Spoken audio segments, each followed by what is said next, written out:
ও প্রচুর ইদানিং ইয়াবা সেবন করে, কোকেন খায়, আইস খায়, মদ খায় ও বিভিন্ন ড্রাগসের সাথে জড়িত। আর সে নিজের টাকায় খায় না, তার বিভিন্ন ভাই ব্রাদার আছে, সে সবাইকে ম্যানিপুলেট করে। সে ছেলে মেয়ে সব ধরনের মানুষের সাথেই সে তার অনেক ভালো সম্পর্ক সে মেনটেন করে। আপনারা মিডিয়াতে ওকে যেভাবে দেখেন, বিশ্বাস করেন সে ওই মানুষটা না। আমি যদি খারাপও হতাম, আমার লাইফ মানুষ জানতো না, আমি আমার লাইফ আমার মতো চলতাম। আমি তো জানি তাকে বিয়ে করলে আমার এই জিনিসগুলো ফেস করতে হবে, সমাজে মানুষ দুইটা নেগেটিভ কথা আমাকেও বলবে। সো আমি এগুলো চিন্তা করেই ওকে ভালোবেসেই বিয়ে করেছিলাম ভাইয়া। বাট সে যে একটা প্রতারক চক্র, তার বন্ধু বান্ধব প্রত্যেকে, আমি এখন পুরা নিজে বাস্তব প্রমাণ ভাইয়া তারা যে একটা প্রতারক চক্র।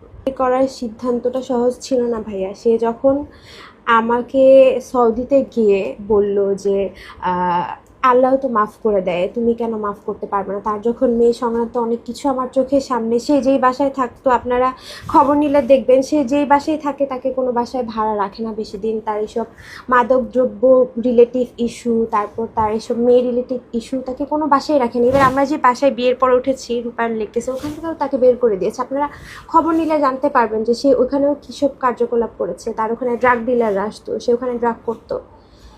সো আমাকে তো আটকে রাখতো ভাইয়া। আমি আপনাদের সামনে ফেস করার মতো কিছু আমার তখন ছিল না। ও আমার ফোন এখনও, ও আমার ফোনের পাসওয়ার্ড, ফেসবুক টেসবুক সব ও চালায়।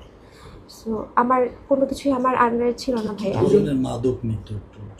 ও প্রচুর ইদানিং ইয়াবা সেবন করে, কোকেন খায়, আইস খায়, মদ খায় ও বিভিন্ন ড্রাগসের সাথে জড়িত। আর সে নিজের টাকায় খায় না, তার বিভিন্ন ভাই ব্রাদার আছে, সে সবাইকে ম্যানিপুলেট করে। সে ছেলে মেয়ে সব ধরনের মানুষের সাথেই সে তার অনেক ভালো সম্পর্ক সে মেনটেন করে। আপনারা মিডিয়াতে ওকে যেভাবে দেখেন, বিশ্বাস করেন সে ওই মানুষটা না।